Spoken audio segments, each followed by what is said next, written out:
Hey, tonight we're going to journey back to the 1800s and discover what life was like for one of history's most fascinating monarchs, Queen Victoria. You'll feel what it was like to grow up in a royal palace, experience the challenges of becoming queen at just 18 years old, and find the kind of love most people only dream about. If you're enjoying these stories, I'd really appreciate a like or subscribe. I'm curious where you're listening from, so drop a comment with your location and what time it is there. Now, find a cozy spot, take a slow, deep breath and let your body sink into comfort as we journey back in time together. Congratulations, you've just woken up in Kensington Palace on May 24th, 1819. The air feels slightly cool against your skin and the distant sounds of London's horse-drawn carriages echo through the open window.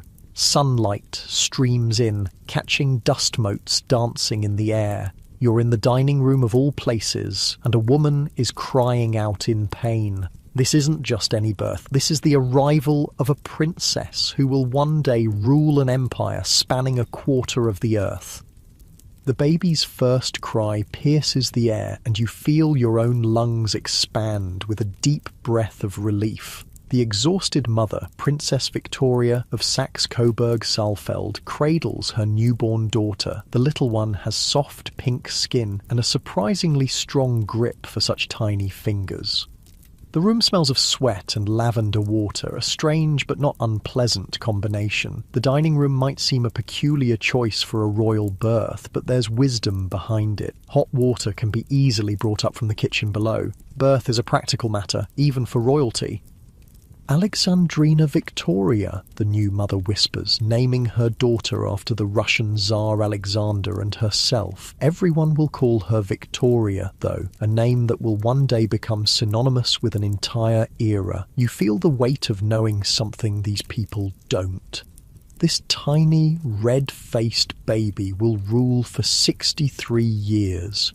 She'll oversee the greatest expansion of the British Empire, preside over the Industrial Revolution, and her name will come to define an age. But for now, she's just a baby, unaware of the destiny that awaits her.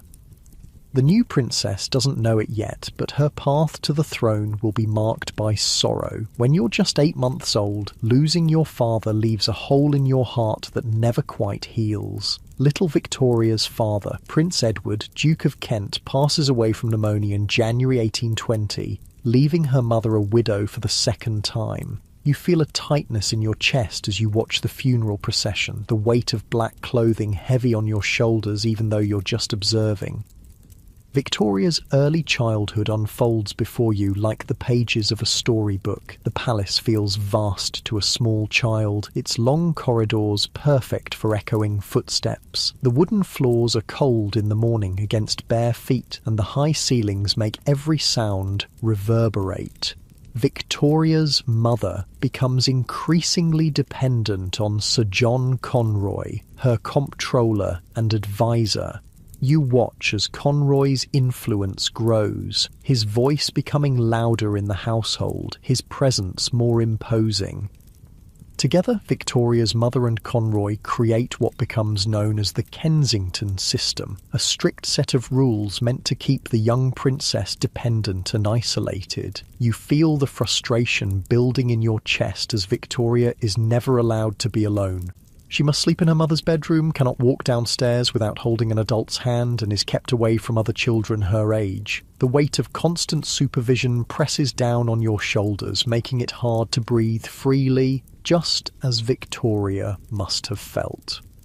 Despite these restrictions, Victoria's spirit remains bright. You watch as she plays with her dolls, creating elaborate stories and sewing tiny costumes for them. Her laughter bubbles up, light and airy, when she romps with her beloved spaniel Dash. The dog's fur is silky beneath your fingertips when you imagine petting him. His warm body curled at the foot of Victoria's bed provides comfort on lonely nights.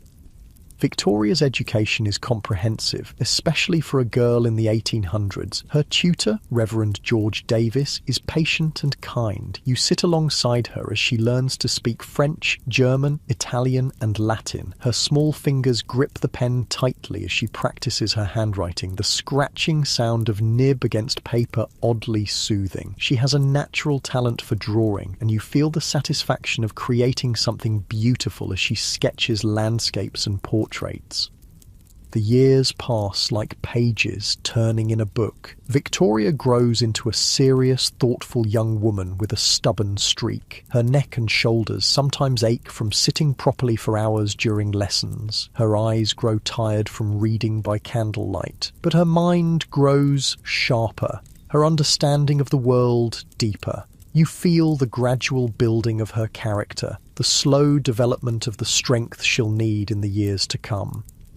Meanwhile, the succession to the British throne shifts and changes. Victoria was fifth in line when she was born, but as her uncles die without legitimate heirs, she moves closer and closer to the crown. There's a heaviness in the air, a sense of destiny approaching, as she becomes the heir presumptive. On the night before her 18th birthday in May 1837, Victoria writes in her diary, "You can almost feel the smooth pages beneath your fingers, smell the ink as it dries. I shall be good," she writes with determination. The simplicity of this promise belies the complexity of the task ahead. Just weeks later, on June 20th, 1837, Victoria is awakened early in the morning. You feel her heart pounding as she wraps a shawl around her nightgown and hurries downstairs. For once, she doesn't have to hold anyone's hand on the staircase. The cool morning air raises goosebumps on her arms as she enters the room where the Archbishop of Canterbury and Lord Conyngham await her. Their faces are solemn, their clothes dark against the pale morning light. "Your Majesty," they say as they bow. The words hang in the air like morning mist. Her uncle, King William IV, has died during the night. Victoria is now queen. The weight of the moment settles on your shoulders. Imagine being 18 years old and suddenly responsible for an empire. Victoria's small frame seems too delicate for such a burden, yet there's a straightening of her spine, a lifting of her chin that tells you she's ready to face this challenge.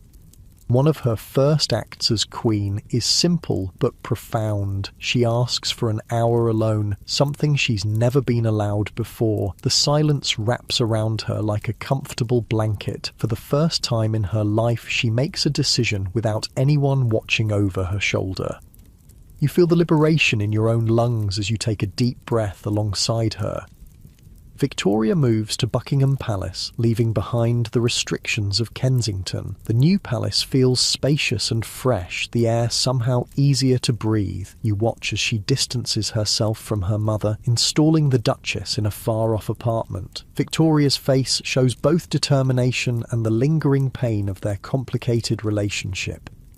The young Queen quickly forms a close bond with her first Prime Minister, Lord Melbourne. His voice is calm and reassuring as he guides her through the complexities of her new role. He becomes a father figure, filling a void that's been empty since Prince Edward's death. The gentle pressure of his hand on her shoulder steadies her when she feels overwhelmed. Victoria's coronation day arrives, June 28th, 1838. The crown feels heavier than expected as it's placed on her head. The jewels catch the light, sending rainbow reflections dancing across the ancient walls of Westminster Abbey. The robes are heavy on her shoulders, the scent of incense filling her nostrils. Despite some mishaps during the ceremony, a bishop fumbling his lines, an elderly peer taking a tumble, the day is a triumph. The cheers of the crowd outside wash over you like waves on a shore, their energy both exhilarating and exhausting. As a young, unmarried queen, Victoria becomes the most eligible woman in Europe. Various suitors are suggested, but one name keeps arising. Her cousin, Prince Albert of Saxe-Coburg and Gotha. You feel the flutter of anticipation in your stomach when their meeting is arranged. Albert arrives at Windsor Castle in October 1839. The moment Victoria sees him, something shifts in the atmosphere. He stands tall and handsome in his military uniform, his blue eyes meeting hers with intelligence and warmth. His voice, when he speaks, has the gentle lilt of his German homeland. There's a resonance to it that seems to vibrate in your own chest.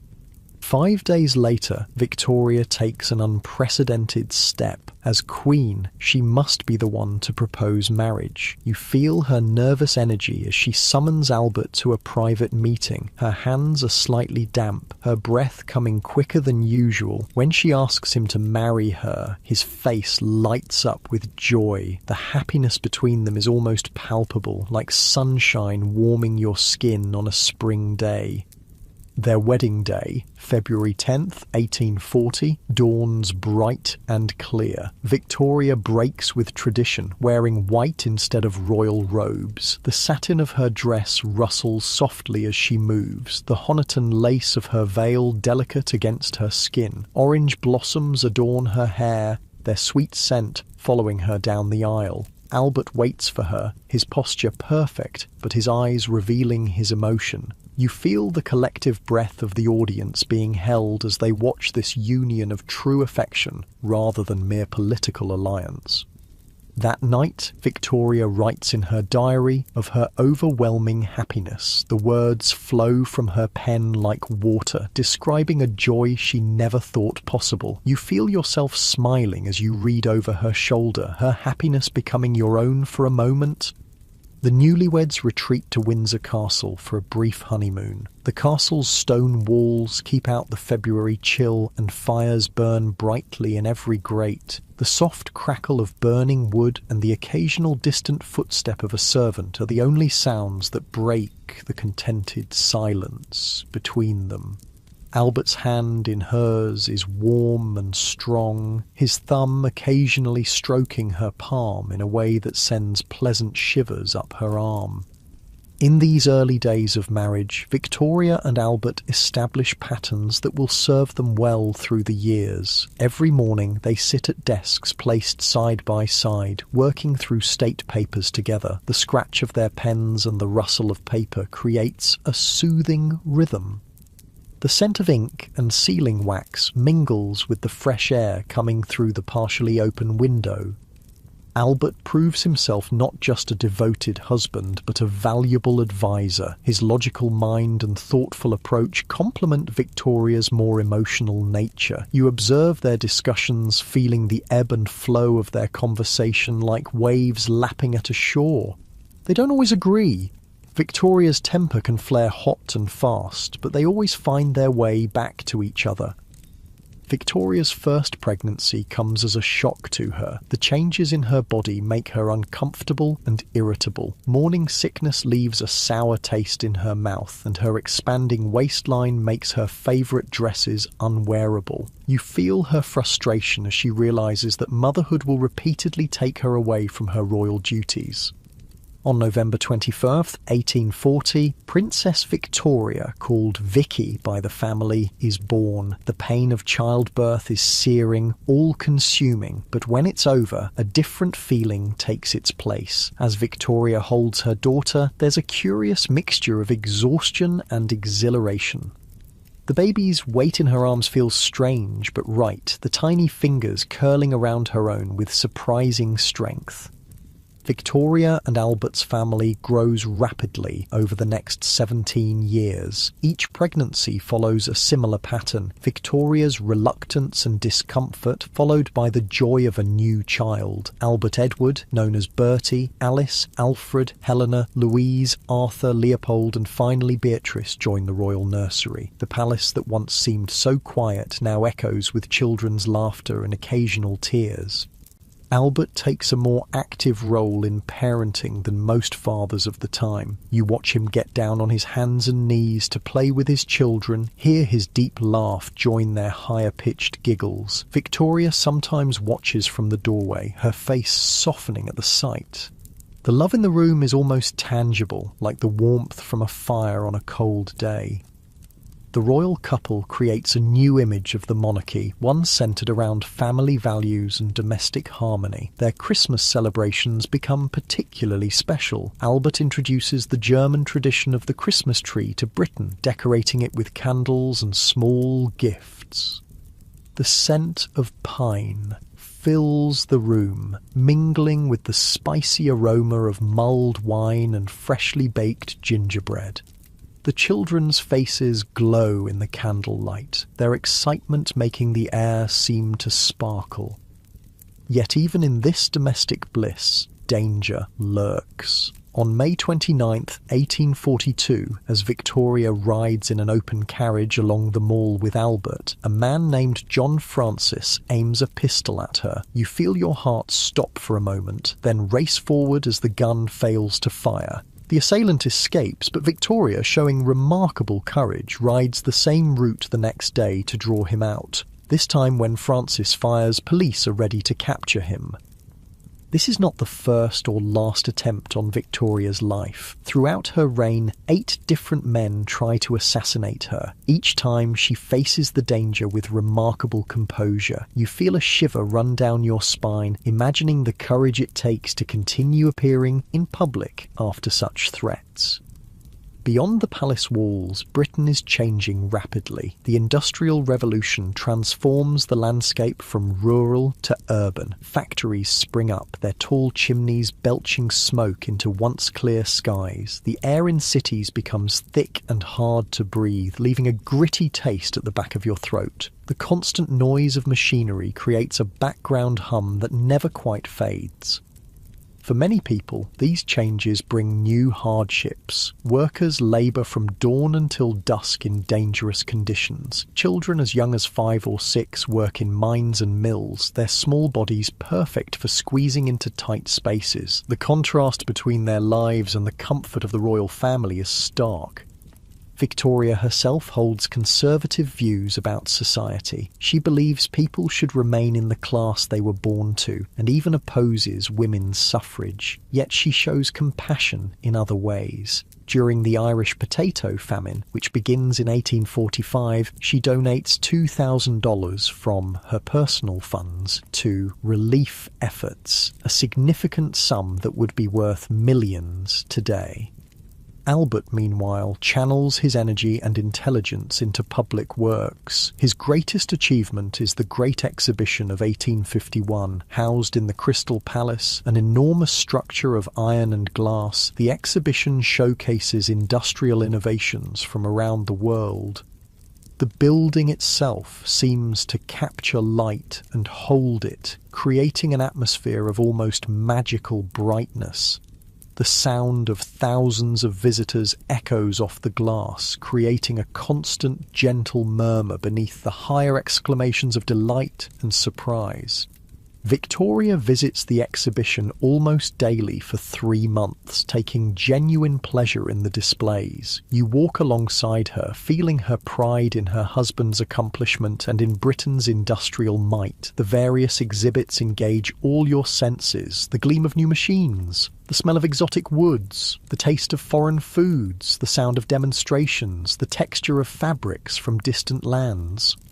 As the day fades into evening, the lights of London begin to twinkle below the palace windows. Victoria stands with Albert, their hands just touching, looking out at the city they rule together. The weight of the crown has become familiar now, the responsibilities better understood. You feel yourself yawning, your eyelids growing heavy as the first part of Victoria's story comes to a temporary pause. The cool night air drifts through the window, carrying the distant sounds of the city slowly quieting for the night. Your breathing deepens, matching the rhythm of the royal couple as they prepare for sleep. Tomorrow will bring new challenges, new joys, and the continuing unfolding of a remarkable reign. But for now, rest comes to Buckingham Palace, and to you as well, peaceful and deep. The morning sun streams through the tall windows of Buckingham Palace, casting long rectangles of golden light across the plush carpet. The palace is already alive with activity, servants moving quietly through corridors, official papers being delivered, and the distant sound of children's voices echoing from the nursery wing. You can feel the gentle weight of the day beginning, the soft pressure of time moving forward. Victoria sits at her desk, quill in hand, her back straight despite her small stature. Even seated, there's a regality to her that makes her seem taller than her 5'1" frame. The scratching of her pen against paper creates a soothing rhythm as she writes in her diary. A practice she maintains religiously. The ink leaves a slight metallic scent in the air, mingling with the aroma of freshly brewed tea in the delicate porcelain cup at her elbow. Nearby, at his own desk, Albert works on state papers. Their desks positioned side by side symbolise their partnership, unique among royal marriages of the time. You can sense the comfortable silence between them, occasionally broken by a quiet question or observation. The rustle of paper and the soft clink of a teacup being returned to its saucer are the only sounds in the room. Though Victoria is queen, their relationship has evolved into one where Albert takes on many responsibilities. Victoria, despite her strong personality and fierce intelligence, increasingly defers to her husband's judgment. You feel the gradual shift in the balance of power between them, not a surrender on Victoria's part, but a willing sharing of her burdens with the man she trusts completely. "He helps me so much and takes so much trouble," Victoria writes in her diary. "No one but he can ever be told what I feel." The depth of their connection is almost palpable in the room, like the warmth from a fire on a cold day. Family life for Victoria and Albert grows increasingly complex as their nursery fills with children. By 1853, they have 9. Victoria, Vicky, Albert Edward, Bertie, Alice, Alfred, Helena, Louise, Arthur, Leopold, and baby Beatrice. The royal nursery rings with childish laughter, occasional squabbles, and the constant bustle of nannies and governesses. Victoria's feelings about motherhood remain complicated. You sense her conflicted emotions, the love she has for her children mixed with frustration at the physical demands of pregnancy and childbirth. "I think much more of our being like a cow or a dog at such moments," she once wrote, the words revealing her discomfort with what she called the shadow side of marriage. Yet despite these sentiments, family forms the centre of Victoria and Albert's life together. Albert especially delights in his children. You watch as he gets down on all fours to play with them, his usual formality melting away. His deep laugh joins their higher-pitched giggles, creating a harmony of joy that fills the nursery. The carpet is soft beneath his hands and knees, the physical contact with his children a source of simple pleasure. Albert takes a particular interest in his children's education. The royal offspring follow a rigorous schedule of lessons: languages, mathematics, history, music, and art. You feel the weight of expectations on these young shoulders, especially on Bertie, the Prince of Wales and future king. The pressure creates a tightness in your chest, mirroring what he must have felt under his father's exacting standards.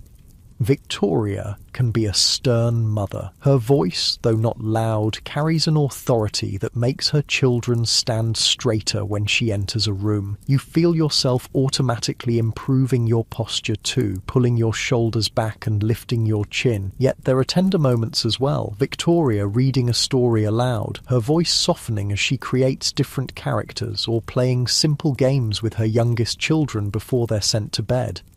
The royal couple creates new traditions that will shape family life in Britain for generations. Christmas becomes an especially important time. Albert introduces the German custom of decorating an evergreen tree, placing it in Windsor Castle's drawing room. The scent of pine fills the air, sharp and fresh, mingling with the warm spice of cinnamon and cloves from mulled wine being prepared in the kitchen. Candles flicker on the tree's branches, casting moving shadows on the walls. Small gifts hang from the boughs, wrapped in coloured paper that crinkles pleasantly when touched. The children's faces glow with excitement, their usual decorum forgotten as they circle the tree. You feel their wonder as if it were your own, the magic of the moment warming you from within. Beyond the palace walls, Britain continues its transformation. The railways, once a novelty, now crisscross the country like iron veins. The rhythmic chug of steam engines and the piercing sound of their whistles become part of the national soundtrack. Travel that once took days now takes hours. The world feels smaller, more accessible. Albert embraces these changes, seeing in them the path to Britain's future prosperity. Victoria, more cautious by nature, follows his lead. Together, they become symbols of a modern monarchy, one that values progress while maintaining traditions. The British Empire expands dramatically during these years, stretching across continents. Maps in palace studies show more and more areas coloured in British red. Parts of Africa, India, Canada, Australia, and numerous smaller territories around the globe. Victoria becomes ruler of an ever-growing number of people of different races, religions, and cultures. You feel the enormous responsibility this represents, the weight of so many lives affected by decisions made in London. Victoria's role as a constitutional monarch means she must work closely with her government ministers. The relationship isn't always smooth. The Queen has strong opinions and doesn't hesitate to express them. You watch as she paces in her study after receiving dispatches she disagrees with, her skirts swishing against the carpet, her breathing quick with frustration. Albert often serves as mediator, his calm voice and logical mind helping to find compromise. His German accent, still noticeable after years in England, somehow adds authority to his words. The slight roll of his R's and precision of his consonants makes everything he says sound more considered, more definitive. In 1856, Victoria and Albert face a distressing situation. Their oldest daughter Vicky, now 16, has fallen in love with Prince Frederick Wilhelm of Prussia. The match is politically advantageous, strengthening ties with Prussia, but means sending their beloved daughter to a foreign court. You feel the conflict in Victoria's heart, the Queen approving the alliance while the mother dreads the separation.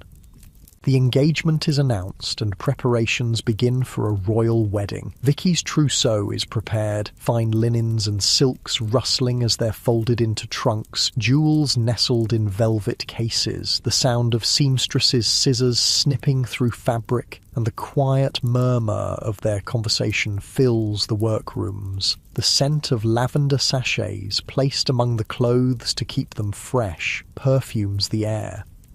On January 25, 1858, Princess Victoria marries Prince Frederick Wilhelm at the Chapel Royal in St James's Palace. The bride is radiant in white silk and Honiton lace, similar to her mother's wedding dress 18 years earlier. Tears glisten in Victoria's eyes as she watches her daughter take her vows. You feel the bittersweet ache in your own chest, pride and happiness tinged with the knowledge that tomorrow Vicky will leave for Prussia.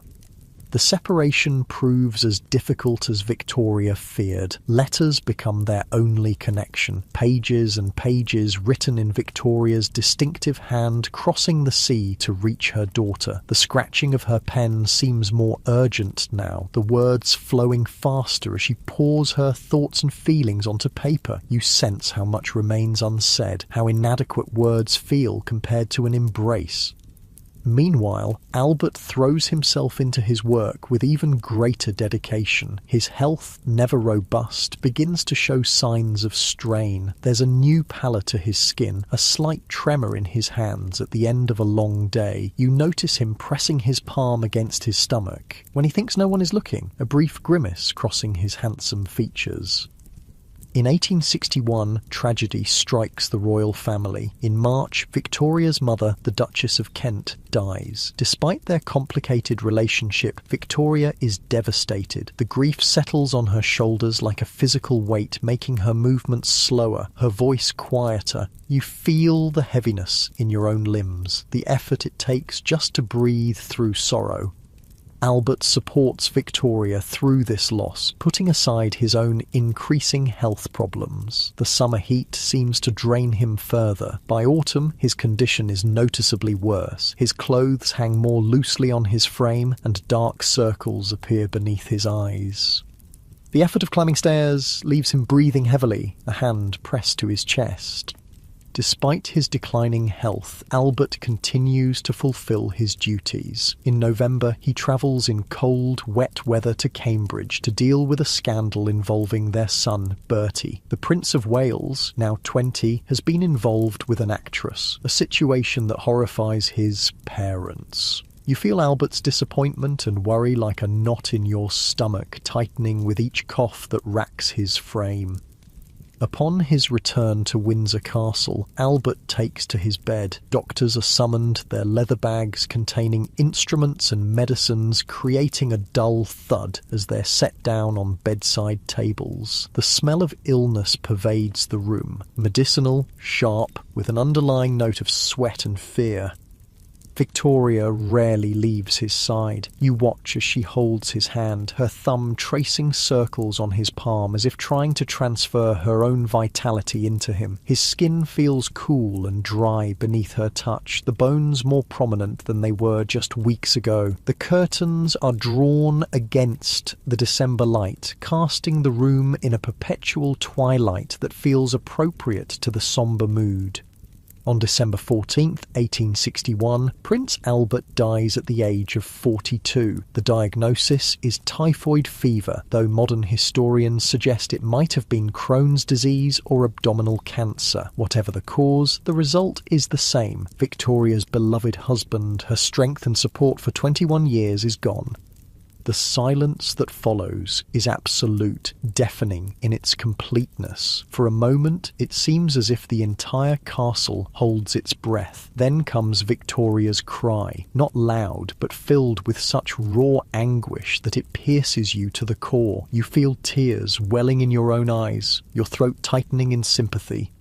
"My life as a happy one is ended," Victoria writes later. "The world is gone for me." The depth of her grief is fathomless, like falling into a dark well with no bottom. The ink on the page is blotched in places where her tears have fallen, making the words waver like reflections in disturbed water.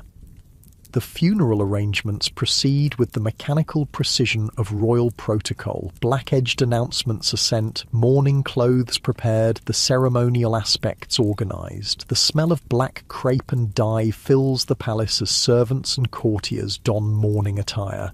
Outside, the December sky is appropriately grey, a light drizzle falling as if nature itself weeps for the prince consort. Albert is laid to rest in the royal mausoleum at Frogmore, which Victoria will spend years perfecting as a monument to their love. But this is just the beginning of her mourning. In the days that follow, you watch as Victoria withdraws into herself, shrinking from light and company. Her movements become slow, as if she's walking underwater. The black of her mourning clothes seems to absorb whatever light is left in her world. The Queen's grief transforms into something more than personal sorrow. It becomes an institution, a defining characteristic of her reign. Albert's rooms are preserved exactly as he left them, down to the basin of water and fresh towels brought every morning. The routine continues as if he might return at any moment, the servants moving quietly through their tasks with downcast eyes. Victoria emerges from the initial shock into a state of perpetual mourning. She will wear black for the remaining 40 years of her life, the heavy fabrics weighing on her small frame like the grief weighs on her heart. You feel the physical burden of it, the tight collars, the layers of bombazine and crepe, the jet jewellery that clinks softly with every movement. The Queen retreats from public life, earning herself the nickname Widow of Windsor. She avoids London, preferring the seclusion of Windsor Castle, Osborne House on the Isle of Wight, or Balmoral in Scotland. Each place holds memories of Albert that are both precious and painful. You sense her conflict, wanting to be where she feels his presence most strongly, yet each familiar corner bringing fresh waves of grief. Victoria's children struggle with their mother's all-consuming sorrow. They too have lost a father, but find their own grief overshadowed by the Queen's. You feel their confusion and hurt as Victoria withdraws from them emotionally, seeming to preserve all her love for Albert's memory. The warmth that once filled family gatherings gives way to a chill that has nothing to do with the temperature. For the country, the Queen's seclusion creates problems. Public appearances had been an important part of monarchy, connecting the ruler to the people. As months of mourning stretch into years, discontent grows. Newspapers question whether a perpetually absent Queen serves any purpose. Republican sentiment, never strong in Britain, begins to gain ground. Yet even in her grief, Victoria continues to fulfil her constitutional duties. State papers are still reviewed, ministers still received, decisions still made. The work provides some distraction, though it's now tinged with bitterness that she must do it alone. The scratching of her pen on paper continues, but slower now, less certain without Albert's guidance. Victoria's household changes to accommodate her new status. Two figures in particular gain prominence: her Scottish servant John Brown and her Indian attendant Abdul Karim. Brown's blunt manner and unswerving loyalty provide a kind of comfort. His Scottish accent, with its rolling R's and distinctive cadence, becomes familiar in the royal residences. You notice how Victoria seems to stand straighter in his presence, as if his strength bolsters her own. Nights are the hardest time. Darkness brings quiet, and quiet brings thoughts, memories of Albert that flood back with painful clarity. The sound of his voice, the touch of his hand, the particular way he would tilt his head when considering a problem, all haunt Victoria as she lies awake. You feel the ache of absence, the empty space beside her that once held his warmth. Sleep, when it comes, brings dreams of Albert that are both comfort and torment. Victoria often wakes with tears on her cheeks, reaching across the bed before remembering. The cycle of grief continues day after day, the pain dulling slightly with time but never truly fading. Outside the palace walls, Britain continues to change. The Industrial Revolution reaches its peak, transforming the landscape and people's lives. Factories dominate cities, their tall chimneys releasing plumes of smoke that darken the sky. The constant clanging of machinery creates a backdrop of noise that seems to represent progress and pollution in equal measure. For the wealthy, this is a time of unprecedented prosperity. Fine homes are built, filled with manufactured goods now available to the middle classes. Gaslighting illuminates streets and homes, making the nights less dark. The soft hissing sound and gentle glow of gas lamps create a more hospitable nighttime environment in cities once plunged into fearful darkness after sunset. But for many, industrial progress brings hardship. Workers endure long hours in dangerous conditions, their bodies aching from repetitive tasks. Children as young as 5 or 6 labour in mines and mills, their growth stunted by poor nutrition and lack of sunlight. The contrast between their lives and the comfort of the palace is stark and troubling. Rivers near industrial centres turn unnatural colours from chemical waste, blues and purples and sickly greens that smell acrid and wrong. The Thames itself, flowing past the palace windows, carries the stench of a city outgrowing its infrastructure. The taste of coal dust lingers in the air, coating throats and lungs with a fine, gritty layer. Victoria, though physically removed from these realities, is not entirely ignorant of them. Reports reach her, statistics are presented, reforms suggested. Her own views remain conservative. She believes in the natural order of society, with each person in their appointed place. Yet, she also believes in the responsibility of the privileged toward the less fortunate. It's a complex position that reflects the contradictions of her era.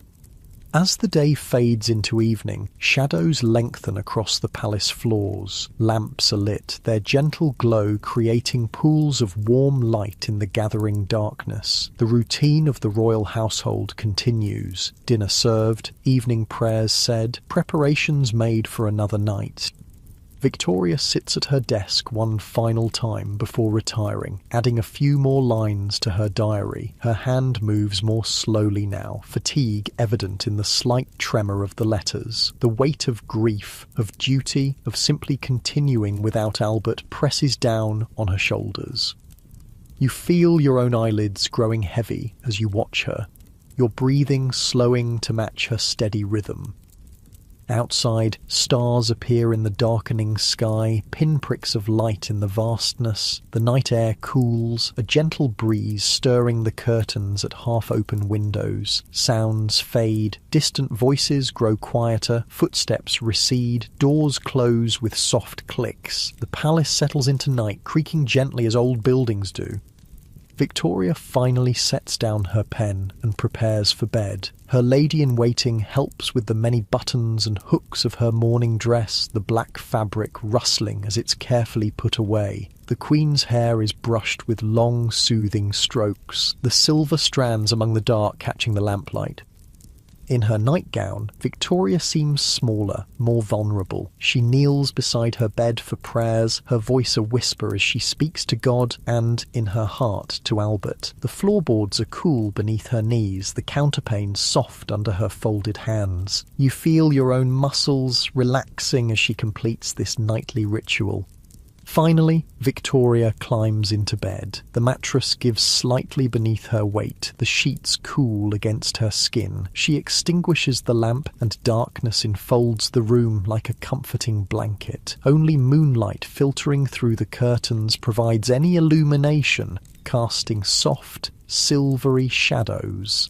As Victoria drifts towards sleep, her breathing grows deeper and more regular. The tension gradually leaves her body, starting at her toes and working upward. You feel your own limbs growing heavier, more distant, as if they're sinking into the most comfortable bed imaginable. The Queen's life will continue for many more years. There will be challenges and triumphs ahead, moments of national pride and personal joy that will gradually coax her back into the world. But for now, rest comes, to Victoria, to the palace, and to you. Let yourself drift, floating on the current of history, knowing that tomorrow we'll continue our journey through this remarkable life. Morning comes to Windsor Castle, pale light filtering through heavy curtains. But for Victoria, waking brings no relief. Each day begins with the same crushing realization: Albert is gone. The emptiness beside her in bed seems to expand, becoming a void that nothing can fill. You feel that hollow sensation in your own chest, an ache that makes even breathing feel like an effort. The Queen's mourning transforms her appearance and her reign. Black becomes her only colour, from the heavy bombazine of her dresses to the jet beads of her jewellery. The fabrics rustle as she moves, a constant reminder of her status as widow. You feel the weight of these garments on your own shoulders, how they restrict movement and seem to absorb light and heat. Victoria's days fall into a melancholy pattern. She visits Albert's rooms each morning, running her fingertips over his possessions, the silver-backed brushes still containing a few of his hairs, the pocket watch stopped at the moment of his death, the half-finished book with a marker still holding his place. The rooms are kept exactly as he left them, down to fresh hot water being brought each morning as if he might still need it for his toilette. The scent of his cologne lingers faintly in the air, growing fainter with each passing month, despite the servants' efforts to preserve everything perfectly. "I am in a state of chronic sorrow which will last as long as my sad, lonely life shall endure," Victoria writes in her journal. The scratch of her pen against paper is slower now, the letters less evenly formed. Tears sometimes blur the ink, creating watery pools that dry into permanent reminders of her grief. Victoria withdraws from public view almost completely. The burden of appearing in public without Albert beside her seems unbearable. She retreats to her favourite residences, Windsor Castle, Osborne House on the Isle of Wight, and Balmoral in Scotland. Each place holds memories of Albert that are both precious and painful. The sound of his footsteps seems to echo in empty corridors. You imagine you can hear them too, the firm, measured tread now present only in memory. The British public, initially sympathetic to their Queen's sorrow, grows increasingly impatient as months of mourning stretch into years. Newspapers question whether a perpetually absent monarch serves any purpose. Some even call for the abolition of the monarchy, a shocking suggestion in Victorian Britain. The criticism is like a distant storm, rumbling on the horizon of Victoria's consciousness, but unable to penetrate the fog of her grief. Throughout this dark period, Victoria continues to fulfil her constitutional duties. State papers are still reviewed, her distinctive handwriting marking comments in the margins. Ministers are still received, though now they must travel to whichever residence the Queen currently occupies. The business of ruling an empire continues, a steady undercurrent beneath the surface of personal tragedy.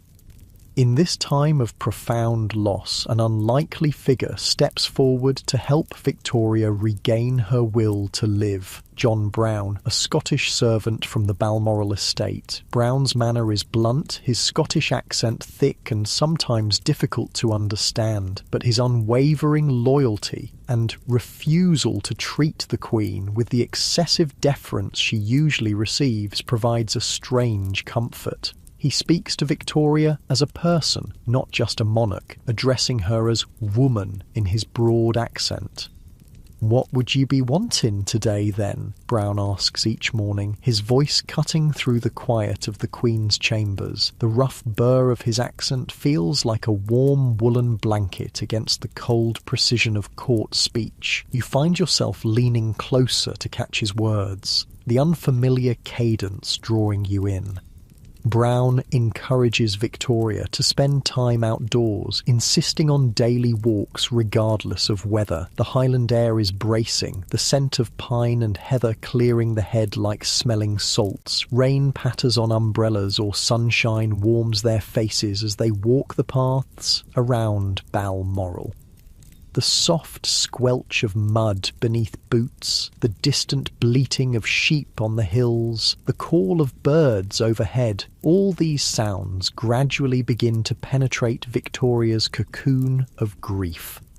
The relationship between Queen and servant raises eyebrows and prompts gossip. Some cruelly refer to Victoria as Mrs. Brown, implying an improper connection. You feel a flash of indignation on her behalf at these whispers, knowing that Brown's value lies in his forthright manner and steadfast support, not any romantic entanglement. He becomes her shield against a world that expects her to simply move on from losing the centre of her existence. Slowly, almost imperceptibly, Victoria begins to emerge from the deepest phase of her mourning. She will wear black for the rest of her life, but the acute pain gradually transforms into a more manageable sorrow. It's like watching a wound heal, still leaving a scar, but no longer raw and bleeding. You feel this in your own body, the way sharp pain can dull to an ache that becomes simply part of who you are.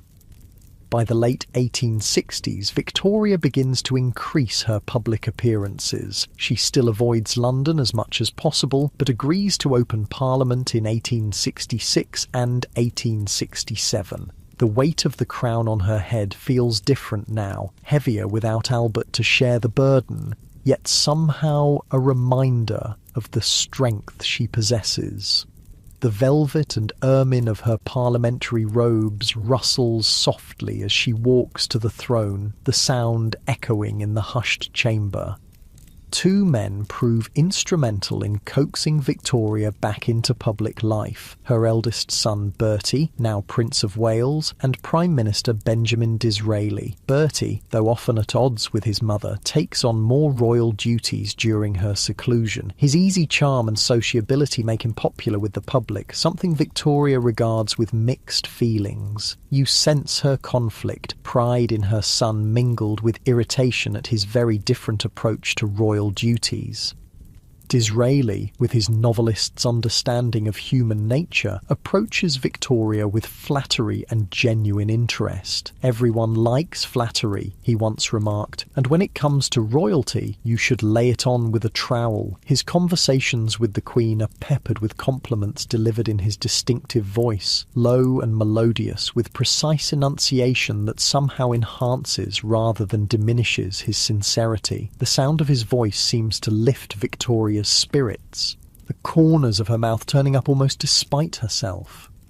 Under their combined influence, Victoria gradually resumes her role as the visible symbol of the monarchy. Each public appearance requires enormous effort, like lifting a great weight. You feel the strain in your own muscles, the way your heart might race before facing a crowd. For Victoria, every outing is haunted by Albert's absence. Yet each successful engagement builds her confidence for the next.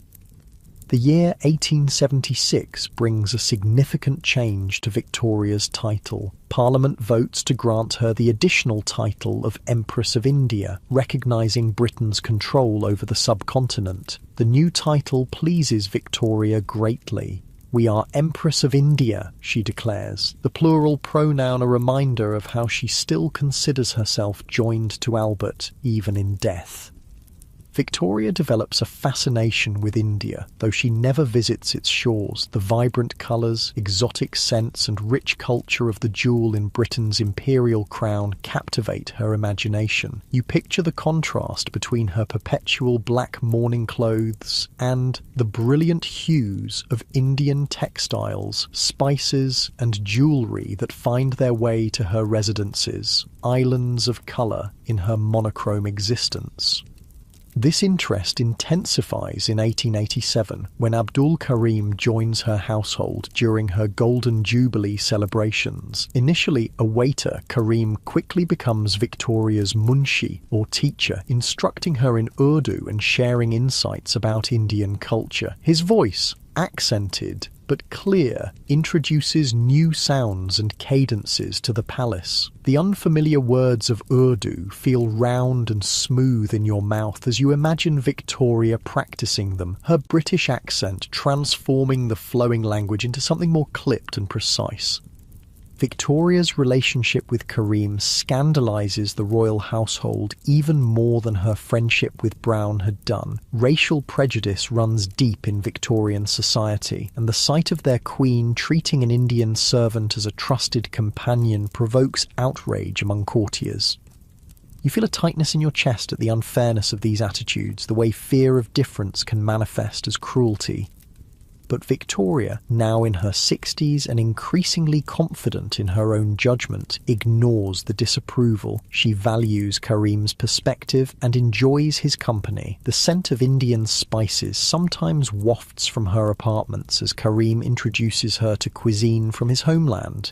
Cinnamon, cardamom and cloves create an aromatic cloud that seems exotic and mysterious in the traditionally British environment of the palace.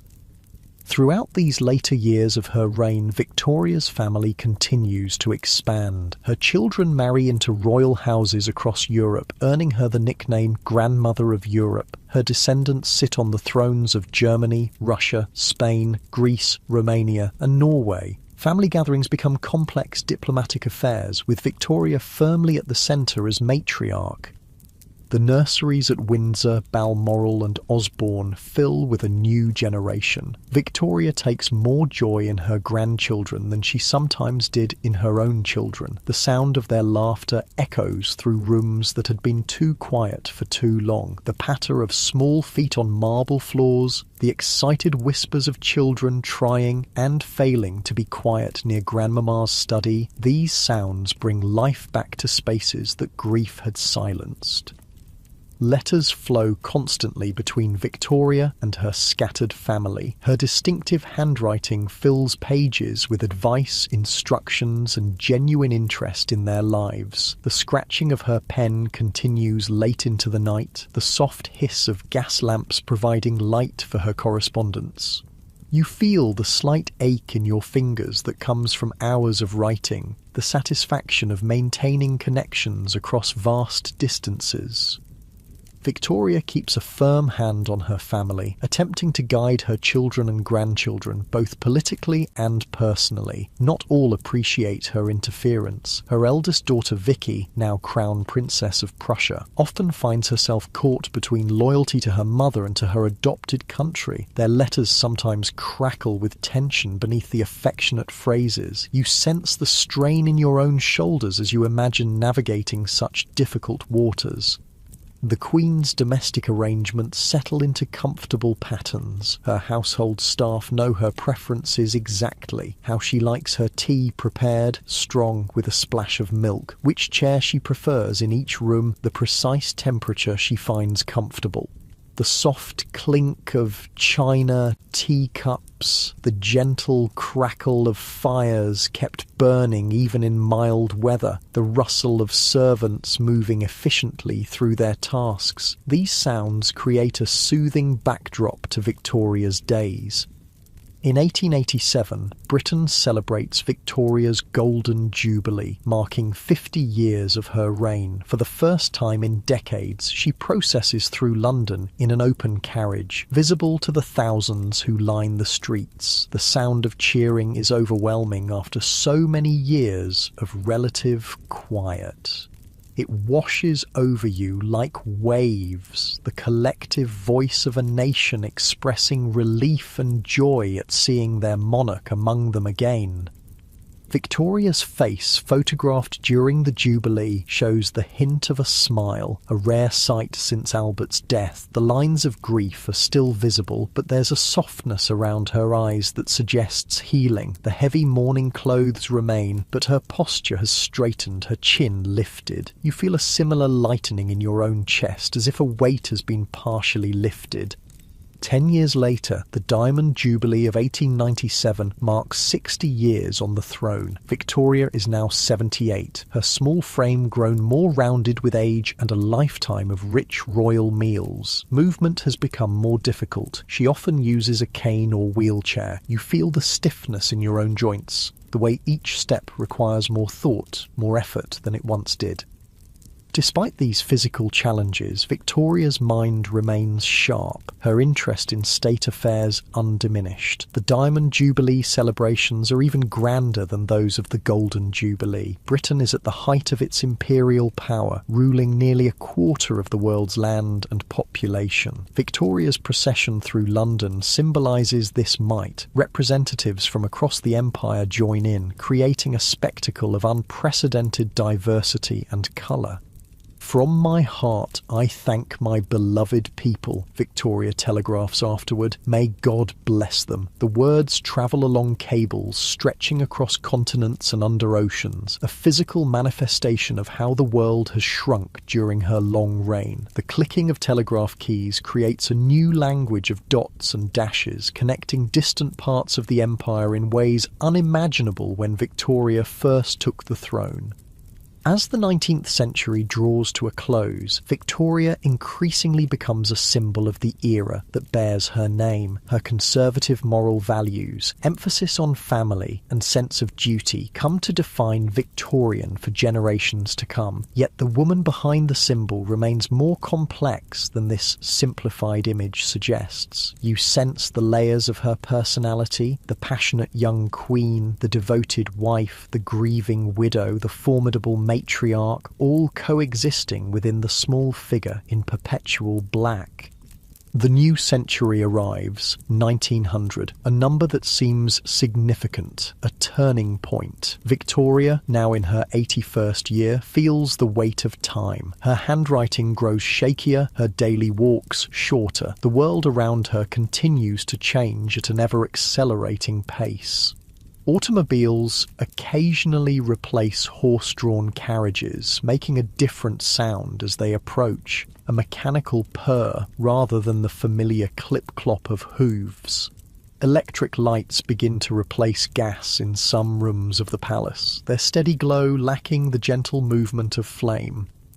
Loss continues to mark Victoria's life. Her second son, Alfred, dies in July 1900. Her grandson, Christian Victor, succumbs to typhoid fever while serving in the Boer War in October of the same year. Each death reopens the wound of Albert's loss, though time has taught her to bear grief with greater resilience. You feel this in your own heart, how sorrow can wash over you without completely submerging you, how you can continue breathing even when it hurts.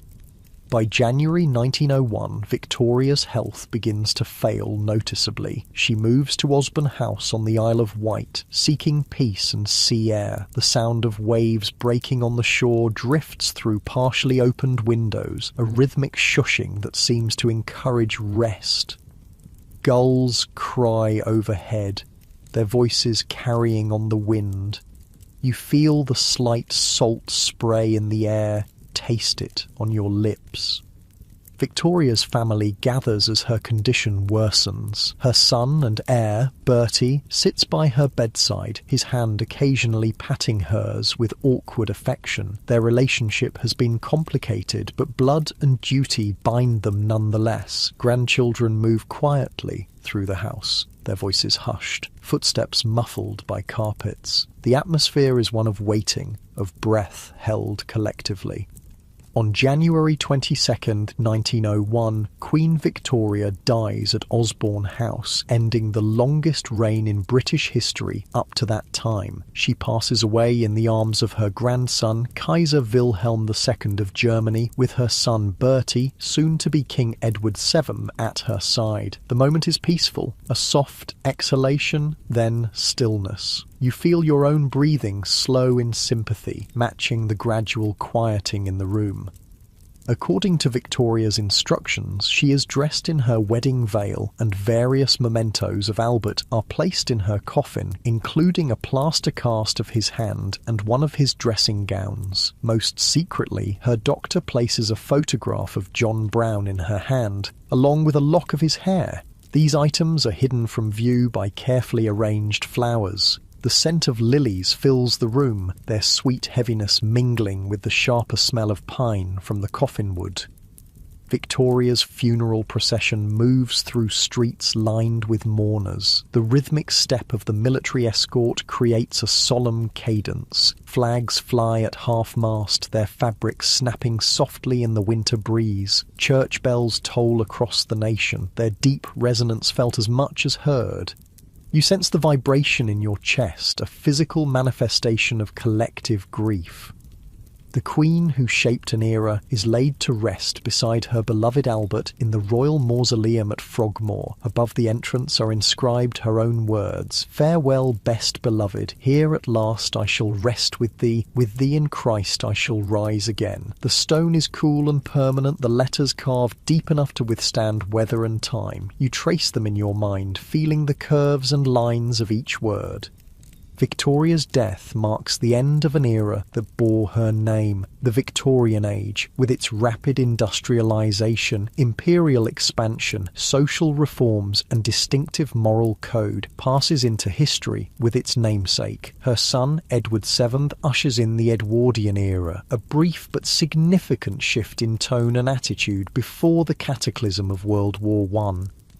Yet Victoria's legacy continues. Her descendants still occupy thrones across Europe. The institutions she supported, the traditions she established, the moral values she championed, all continue to influence British society long after her death. Even today, over a century later, to call something Victorian immediately evokes a specific time, place, and set of values.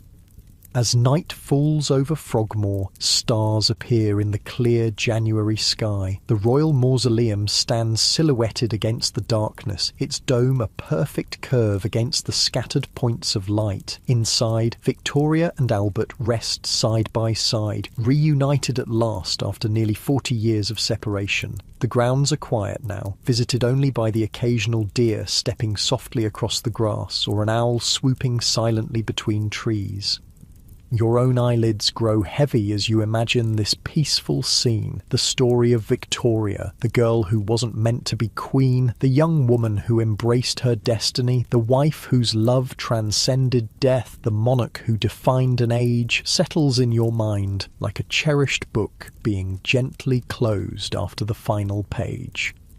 The rhythm of your breathing slows, matching the steady cadence of time itself. Your limbs feel pleasantly heavy, sinking deeper into comfort with each exhale. The tensions of the day release gradually, muscles relaxing one by one from your toes upward. Sleep approaches like a gentle tide, ready to carry you into dreams perhaps filled with royal processions, highland landscapes, or the soft glow of gas lamps in palace corridors. Tomorrow we'll explore more of Victoria's world, the empire she ruled, the people she influenced, the changes she witnessed over her remarkable 63-year reign. But for now, rest comes easily, deeply, completely. The dawn breaks over London, revealing a city transformed during Victoria's long reign. This is no longer the relatively small capital of her childhood, but a sprawling metropolis of nearly 5 million souls. The morning light catches on factory chimneys, their silhouettes standing like sentinels against the pale sky. Thin streams of smoke already begin to rise, creating a gauzy veil that will thicken as the day progresses. The air carries the complex scent of the Thames, muddy, slightly salty, with undercurrents of industrial waste and the everyday life of a great city. To understand Queen Victoria's world fully, we must step back from the palaces and royal residences and walk the streets of the nation she ruled for 63 years. The Britain of Victoria's reign was a place of dramatic contrasts, of unprecedented wealth and grinding poverty, of technological marvels and ancient traditions, of moral strictness and hidden vices. You feel these contradictions as a curious tension in your body, a pulling in different directions that somehow maintains a precarious balance. The Industrial Revolution, already underway when Victoria came to the throne in 1837, accelerates throughout her reign. Steam power transforms every aspect of life. The rhythmic chug-chug-chug of engines becomes the heartbeat of the nation, in factories, on railways, aboard steamships. The sound is both exciting and relentless, a constant reminder of progress that never pauses for rest. You feel it as a vibration through the soles of your feet when you stand near machinery, a physical sensation that connects you to this new mechanical age. Railways spread across Britain like iron veins, connecting cities and towns in a network that shrinks distances dramatically. A journey from London to Edinburgh that once took days by stagecoach now requires only hours by train. The railway stations become cathedrals of the modern age, vast structures of iron and glass like London's King's Cross or Paddington. Inside, the air is a mixture of coal smoke, steam, and the peculiar metallic scent of hot iron. The sound is a symphony of hissing steam, clanking couplings, conductors' whistles, and the murmur of hundreds of conversations echoing under high glass roofs. You feel the nervous excitement of travellers, the anticipation of movement, the slight disorientation of being in these liminal spaces between departure and arrival. In industrial cities like Manchester, Birmingham and Glasgow, factories dominate both the landscape and daily life. The cotton mills of Lancashire are particularly imposing, massive brick buildings with tall windows designed to provide light for workers before electric illumination becomes common. Inside, the noise is overwhelming. Hundreds of power looms create a deafening clatter that makes normal conversation impossible. Workers communicate through gestures or by mouthing words exaggeratedly. After a day in such conditions, the sudden quiet of stepping outside creates an almost physical sensation of relief, though the ringing in ears continues for hours. The air in these industrial towns hangs heavy with coal smoke and factory emissions. It leaves a gritty taste on the tongue and a fine layer of soot on skin and clothing. Handkerchiefs used to wipe faces come away smudged with black. Laundry hung out to dry acquires a grey tinge no amount of soap can fully remove. The constant presence of this pollution creates a slight but persistent tightness in the chest, a subtle reminder of the cost of progress. Workers rise before dawn, their day beginning with the factory whistle that pierces the early morning darkness. The sound cuts through dreams, demanding immediate wakefulness. Feet hit cold floorboards, bodies aching from yesterday's labour even before today's begins. A hasty breakfast of bread and tea provides little sustenance but offers at least the comfort of warmth in the belly before venturing into often frigid morning air. You feel the hollow emptiness that comes from insufficient rest and nutrition, the way it makes limbs heavier and thoughts slower. For many workers, home is a terraced house in the shadow of the factory where they labour. These houses are built quickly and cheaply to accommodate the swelling urban population. They stand in long, identical rows, often back to back with another row, meaning no windows or ventilation at the rear. Inside, space is limited, perhaps 2 rooms downstairs and 2 upstairs for a family that might number 6, 8 or more. The walls are thin enough to hear neighbours' conversations or arguments.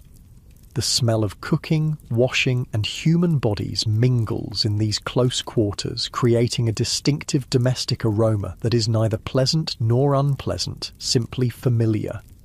Sanitation in these industrial towns is often primitive or non-existent during the early Victorian period. Open sewers run along streets, their contents eventually finding their way to local rivers. The stench on hot summer days becomes nearly unbearable, a miasma that seems to cling to clothing and hair. Diseases spread rapidly in these conditions: cholera, typhoid, smallpox. You feel a shiver of fear at the thought of these invisible killers, the way they can transform a healthy person into a corpse within days or even hours.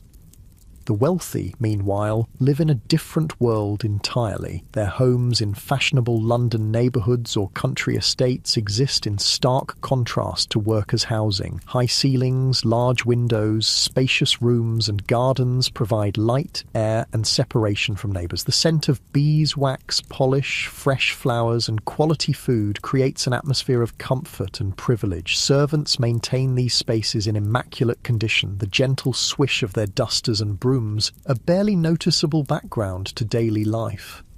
You feel the expansiveness of these spaces, how they allow bodies and minds to stretch out without constraint. Victoria herself remains somewhat insulated from the harsh realities of industrial Britain, though reports reach her through government ministers and official visits. The monarchy's role is changing during her reign, becoming less politically powerful but more symbolically important. Victoria and Albert consciously craft an image of royal respectability and family values that resonates with the growing middle class. Their domestic harmony, displayed in carefully staged photographs and official portraits, becomes a model to which ordinary families aspire.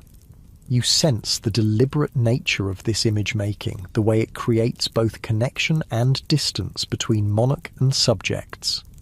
The middle class expands dramatically during the Victorian era. These are the managers, professionals, merchants and skilled tradespeople who benefit from industrial growth without experiencing the worst hardships of factory labour. Their homes are comfortable, if not luxurious. The parlour becomes the centre of middle-class domestic life, a room kept for receiving visitors and family gatherings, often containing the household's most prized possessions. The upright piano against one wall, the aspidistra plant in the window, the framed family photographs on side tables, all these become iconic elements of middle-class Victorian homes. The ticking of the mantel clock measures out time in these orderly households. Its steady rhythm, a reassurance that all is proceeding as it should. You feel the security of this regulated existence, the comfort of knowing what comes next.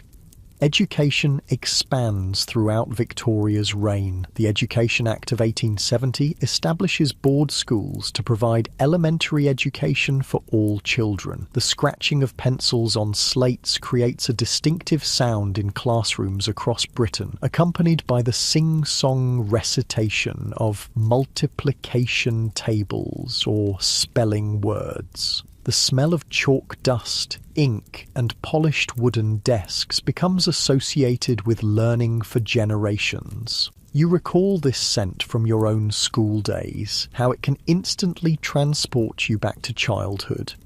Religion remains central to Victorian life, though church attendance begins to decline among urban working classes as the century progresses. Sunday observance is strict in respectable households, shops closed, amusements forbidden, church attendance expected. The solemn tones of church bells call worshippers to service, their deep resonance seeming to vibrate through the very streets. Inside churches, the rustle of Sunday best clothing, the soft thud of prayer books being opened and closed, the collective murmur of responses creates a familiar auditory landscape. You feel your posture automatically improving, back straightening as if sitting in a hard wooden pew.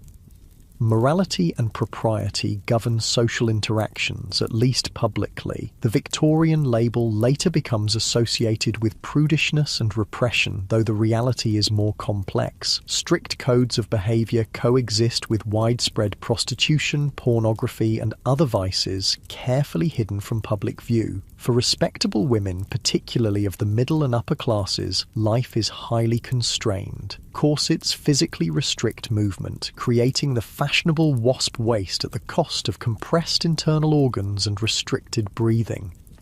You feel the pressure around your ribs, the way each breath can only be shallow, the slight lightheadedness that comes from perpetual oxygen deprivation.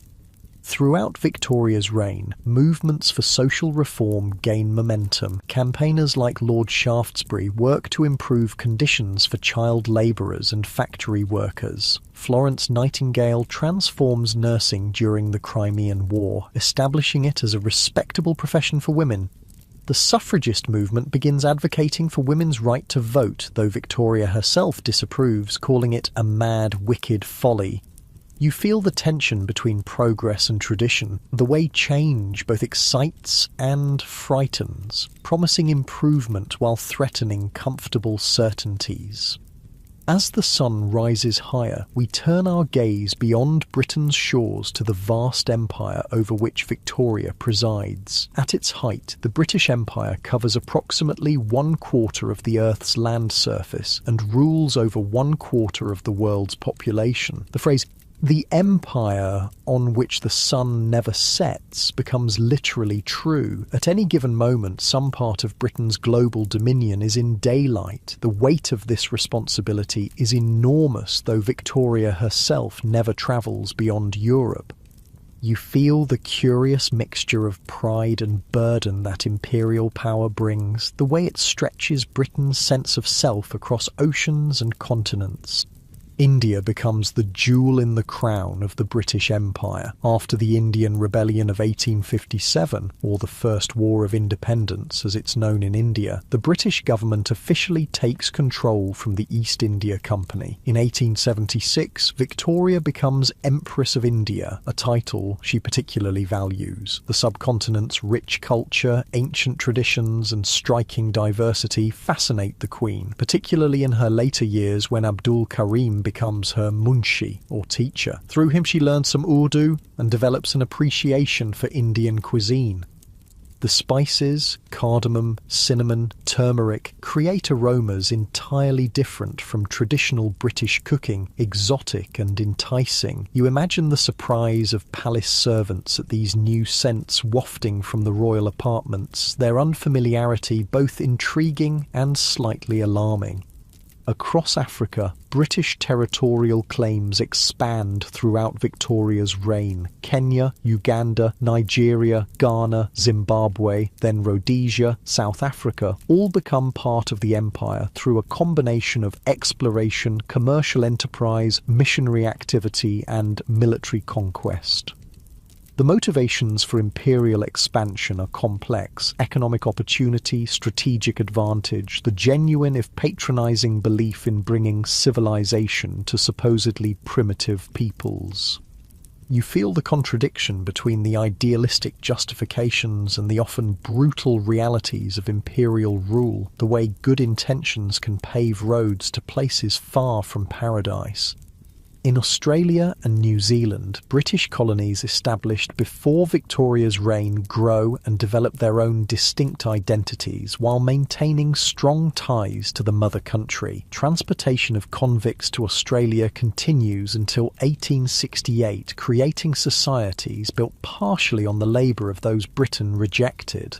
Gold rushes in the 1850s transform the Australian colonies, bringing waves of immigrants and sudden wealth. The vast open spaces of these southern lands contrast sharply with crowded Britain, the abundant sunshine a dramatic change from London's frequent fog and drizzle. You sense how the physical environment shapes developing national characters, more relaxed, less formal, adapted to heat and distance in ways that surprise visitors from the homeland. Canada achieves confederation in 1867, uniting formerly separate British colonies into a dominion within the empire. The relationship between Britain and these settler colonies becomes increasingly complex during Victoria's reign, still bound by loyalty to the crown, but increasingly self-governing and distinctive. The Queen takes genuine interest in these distant subjects, though she never visits them. Letters and reports bring news from across the globe to her desk, alongside samples of local products and occasionally even wildlife. You picture the curiosity with which these exotic items are examined in palace rooms so far removed from their origins. Trade binds the empire together and fuels Britain's prosperity. Ships carry raw materials from colonies to British ports: cotton from India, wool from Australia, timber from Canada, gold from South Africa. These same ships return laden with manufactured goods, textiles, machinery, pottery, and countless other products of British industry. The rhythm of loading and unloading creates constant activity at docks in London, Liverpool, Glasgow, and other port cities. The creaking of ropes, shouted instructions, clanking of chains, and general hubbub of maritime commerce forms a distinctive soundscape. The air carries the scent of tar, salt water, exotic cargoes, and the sweat of dock workers. You feel the excitement of these points of connection with distant places, the way the wider world flows into Britain through these arteries of empire. The Royal Navy guarantees the security of these trade routes, its ships patrolling seas across the globe. Naval power underpins imperial expansion and protection, making Britain the world's predominant maritime force. The wooden ships of Nelson's time gradually give way to iron and steel vessels powered by steam rather than wind. The Navy becomes a symbol of national pride, its traditions and rituals part of Britain's self-image. Young boys dream of adventure on the high seas, though the reality of naval life involves discomfort, danger, and long separation from home. You imagine the mixed emotions of those setting sail: anticipation, fear, homesickness, and determination all swirling together like currents beneath a seemingly calm surface. Communications improved dramatically during Victoria's reign, shrinking the vast distances of empire. The telegraph allows messages to travel at unprecedented speed, connecting London with its farthest territories. News that once took months to arrive now comes in hours or even minutes. The clicking of telegraph keys creates a new language of dots and dashes, comprehensible only to the initiated but capable of bridging oceans and continents. You feel the wonder of this compression of time and space, how it fundamentally alters human experience of distance. As the Victorian era progresses, challenges to imperial rule multiply. Indigenous peoples resist conquest and colonization. Educated elites in India and elsewhere begin demanding greater autonomy or independence. The costs of maintaining empire, financial, military, and moral, grow increasingly apparent. Victoria herself remains firmly committed to imperial ideology, seeing Britain's global dominance as both right and beneficial. Her perspective reflects her era, with little recognition of the violence and exploitation often underlying imperial expansion. You sense the seeds of future conflict being sown, though their full flowering will come long after Victoria's death. Back in Britain, the everyday texture of life continues to evolve throughout the Queen's long reign. Gaslighting transforms cities and towns, extending activity into hours once claimed by darkness. The soft hissing of gas lamps and their warm yellow glow become familiar features of urban evenings. Later, electric lighting begins to appear, its steadier, brighter illumination suggesting a new era of technological progress. You notice how artificial light changes human experience of time, making night less mysterious, less separate from day, creating new possibilities for work and leisure. Photography, invented shortly before Victoria's accession, develops from exotic novelty to commonplace during her reign. For the first time, ordinary people can possess accurate images of themselves and loved ones. The formal portrait becomes a ritual, subjects sitting utterly still, holding expressions for the long exposure times required by early cameras. The chemical smell of photographic studios, the photographer's head disappearing beneath black cloth, the flash of magnesium powder, all become familiar aspects of this new visual culture. You imagine the strange sensation of seeing one's own face precisely captured, how it might feel both familiar and somehow alien when first experienced.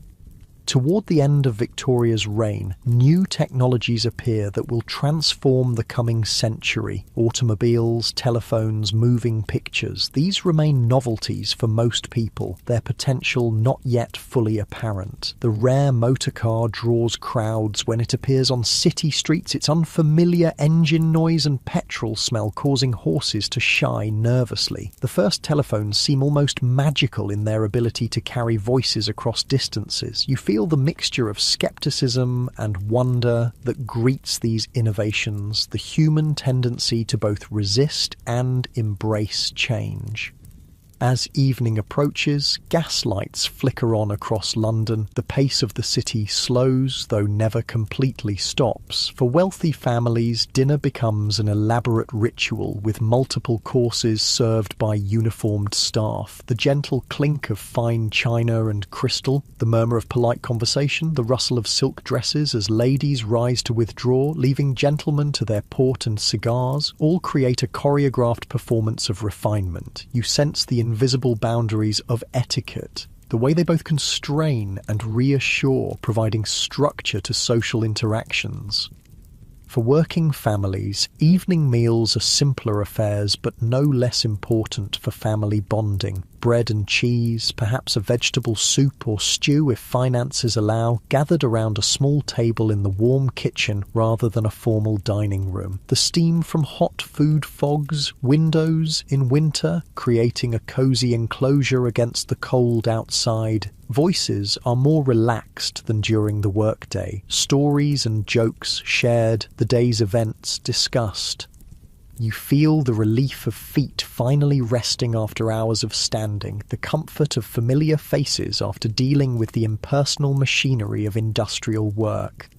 Night gradually claims the city. In wealthy neighborhoods, curtains are drawn against the darkness, creating cocoons of comfort and security. In poorer areas, darkness brings both danger and opportunity. Illicit business conducted in shadows, romantic assignations away from prying eyes, moments of privacy in crowded living conditions.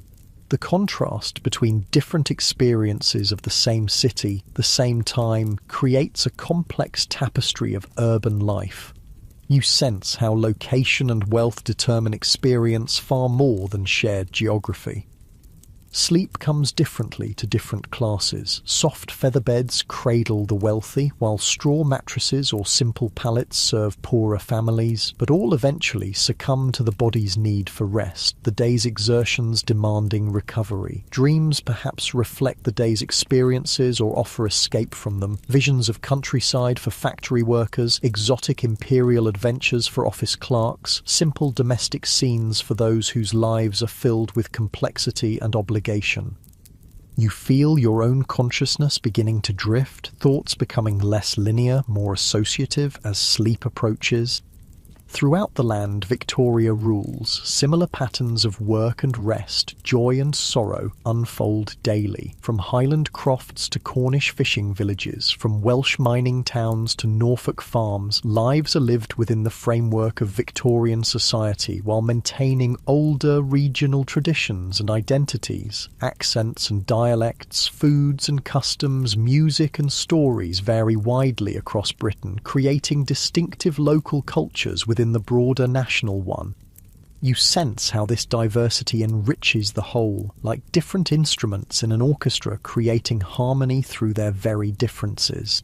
Victoria herself, though the central figure of her age, remains in some ways separate from it. Her perspective is unique, elevated by position, limited by the isolation that royalty inevitably brings. She witnesses enormous changes during her reign, but views them through the particular lens of monarchy. Her conservative instincts often clash with progressive developments, yet she adapts sufficiently to maintain the crown's relevance in changing times.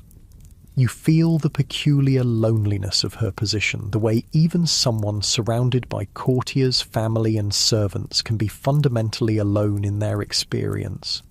As night deepens, stars appear above London's smoky atmosphere. Gas lamps create pools of yellow light at intervals along streets, the darkness between them seemingly deeper by contrast. Footsteps echo on cobblestones as late travellers hurry home. The occasional clip-clop of horse hooves or rumble of carriage wheels provides punctuation to the night's relative quiet. You sense the city settling, energy drawing inward like a great beast curling up to rest before tomorrow's renewal of activity. In royal residences, night routines follow established patterns. Maids turn down beds, laying out nightclothes with practiced efficiency. Fireplaces are stoked one final time to maintain warmth through the night. Jewellery is removed and stored safely, hair unpinned and brushed, faces washed clean of the day's experiences. The rustle of fabric, the soft pad of slippered feet, the quiet instructions to servants all create a gentle soundtrack to the transition from day to night. You feel your own preparations for sleep mirroring these distant routines, your body recognizing the universal signals for rest. Sleep comes not just to individuals, but to an era. The Victorian age, with its distinctive character, moral certainties and global reach, will eventually yield to new sensibilities, new challenges, new ways of understanding the world. But for now, within the long span of Victoria's reign, certain patterns seem fixed and eternal. The social hierarchy, imperial dominance, industrial progress, moral propriety. You sense how difficult it is to imagine fundamental change when surrounded by seemingly solid institutions and beliefs. As your consciousness drifts towards sleep, images from Victoria's Britain flow past like scenes from a magic lantern show. Factory chimneys against grey skies, ladies in elaborate dresses promenading in parks, ships laden with exotic cargo arriving at busy ports. Children in ragged clothes working in mines, elegant drawing rooms with aspidistras in the windows, crowded slums with open sewers, red-coated soldiers standing at attention in colonial outposts far from home. The complexity of the era resists simple characterization, its contradictions and contrasts creating a rich tapestry that continues to fascinate long after its passing. Your breathing slows, deepens. The weight of history becomes the comforting weight of blankets. Tomorrow we'll explore the final chapter of Victoria's story, the legacy she left to Britain and the world. But for now, let the rhythm of your breath match the gentle ebb and flow of time itself, carrying you to rest like a boat on a quiet sea. Morning light filters through the stained glass windows of St George's Chapel at Windsor Castle, casting coloured patterns across the stone floor. The royal mausoleum at Frogmore, where Victoria and Albert lie side by side, stands peaceful in the distance. Time has moved forward, yet the presence of the Queen who gave her name to an era lingers throughout Britain and beyond. You can almost feel her influence like a gentle pressure on your shoulder, a subtle weight of history that's neither burdensome nor insignificant. Victoria's immediate legacy was her family, children, grandchildren, and eventually great-grandchildren who carried her bloodline across the royal houses of Europe. By the time of her death in 1901, her descendants sat on the thrones of Germany, Russia, Greece, Romania, Spain, Norway, and of course Britain. The family connections Victoria cultivated were meant to ensure peace and stability across the continent. You sense the web of relationships extending outward from Britain like silk threads, delicate yet strong, connecting nations through blood ties. But those family bonds, so carefully nurtured, couldn't prevent the catastrophe that would engulf Europe just 13 years after Victoria's death. World War I pitted her grandchildren against each other, Kaiser Wilhelm II of Germany against King George V of Britain and Tsar Nicholas II of Russia. The grandmother of Europe would have been heartbroken to see her family divided by conflict, the peace she hoped to secure shattered by artillery shells and poison gas. You feel a hollow ache in your chest at the thought of this tragedy, how even the strongest family connections can fray under the pressure of national interests and international tensions.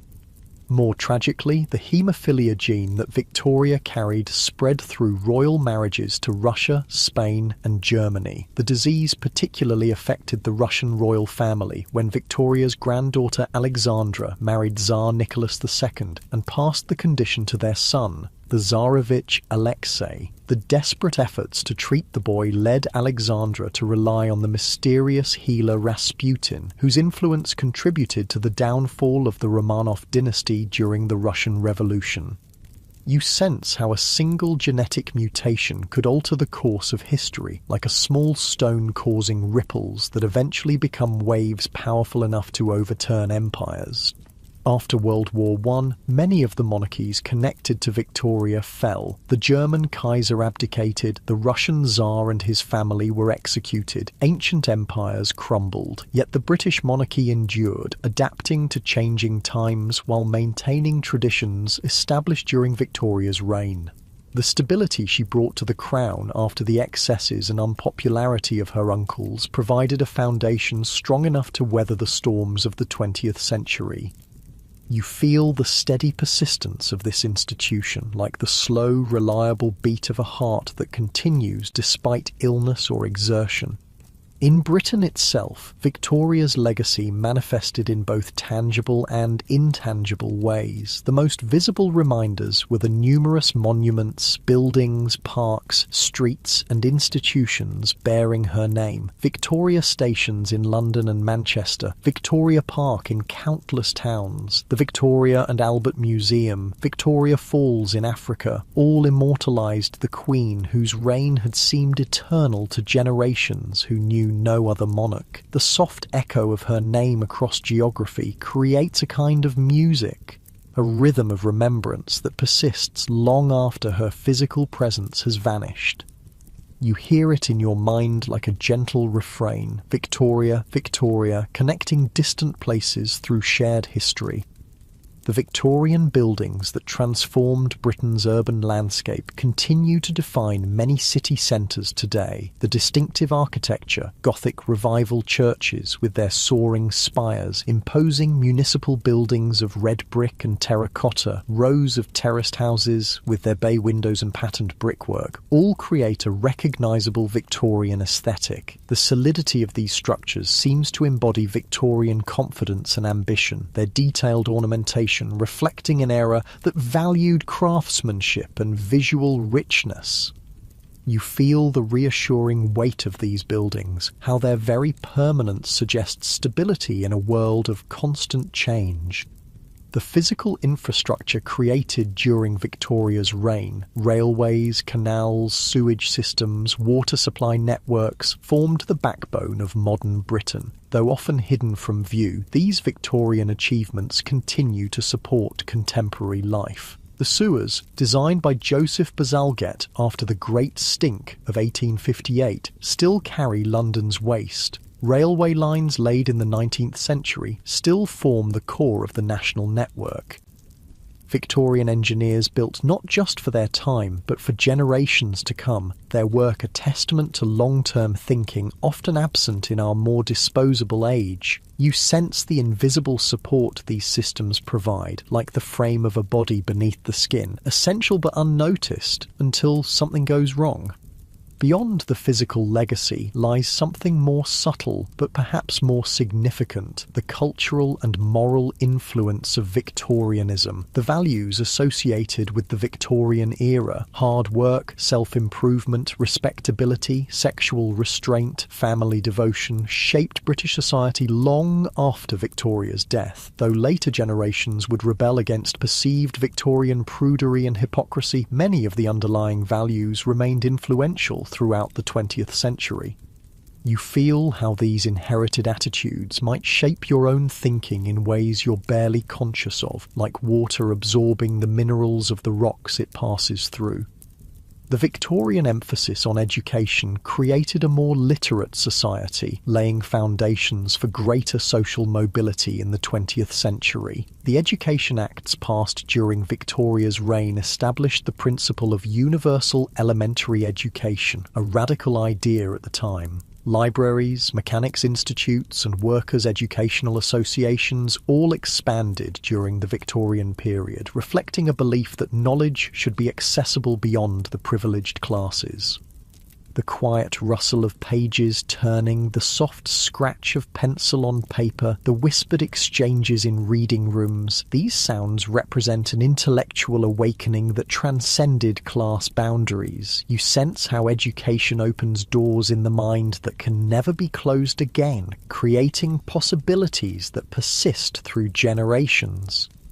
Victorian literature continues to influence our cultural imagination. The novels of Charles Dickens, the Bronte sisters, George Eliot and Thomas Hardy remain widely read, their characters and settings instantly recognisable even to those who haven't read the original works.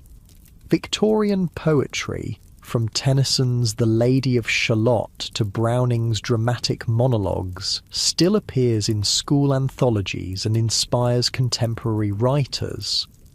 The words of these Victorian authors flow through the currents of modern literature like underground streams, sometimes visible, sometimes hidden, but always present. You feel their enduring power in the way certain phrases or images resonate across time, creating emotional connections between readers separated by centuries.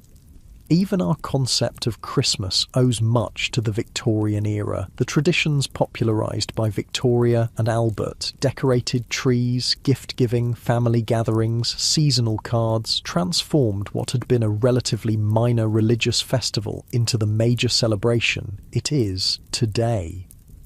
Dickens. A Christmas Carol cemented these associations, creating a template for Christmas stories that continues to inspire holiday films and books. The scent of pine needles, the warmth of mulled wine, the crackle of wrapping paper. These sensory experiences connect us directly to Victorian innovations. You feel the comfort of these traditions, how they create a sense of continuity and belonging in a rapidly changing world. The Victorian period also saw the birth of modern sports and leisure activities. Football, rugby, cricket and tennis all developed their modern forms during Victoria's reign. Team sports in particular fostered both competition and cooperation, values that would be exported globally through imperial connections. The cheers of spectators, the thud of ball against foot or bat, the calls of teammates, these sounds represent communal experiences that build social bonds. Public parks, seaside resorts, music halls and other venues for mass entertainment also emerged during this period, democratizing leisure in unprecedented ways. You sense how these shared pastimes create community across divisions of class and background, offering common ground in a stratified society. Victorian scientific advances laid the groundwork for modern medicine, technology and understanding of the natural world. Darwin's theory of evolution, published in 1859, revolutionized biology and challenged traditional religious interpretations of creation. The development of antiseptic surgery by Joseph Lister dramatically reduced mortality rates. Investigations into electricity, magnetism and light paved the way for 20th century physics. The methodical approach of Victorian scientists, careful observation, systematic recording, logical deduction, established practices still fundamental to scientific inquiry today. You feel how these intellectual breakthroughs changed humanity's relationship with the natural world, like a shift in perspective that reveals a landscape previously invisible. The British Empire that reached its zenith under Victoria left a complex legacy that continues to shape global politics, economics and culture. The English language spread worldwide, becoming the primary medium of international business, diplomacy and popular culture. Legal systems based on British models operate in former colonies across continents. Parliamentary democracy, though imperfectly implemented, was exported as an ideal of governance. Cricket matches draw enormous crowds in India and Pakistan, while afternoon tea remains a cultural institution from Cape Town to Hong Kong. You sense how imperial connections created lasting networks of influence and exchange, like roots from a great tree extending far beyond its visible canopy.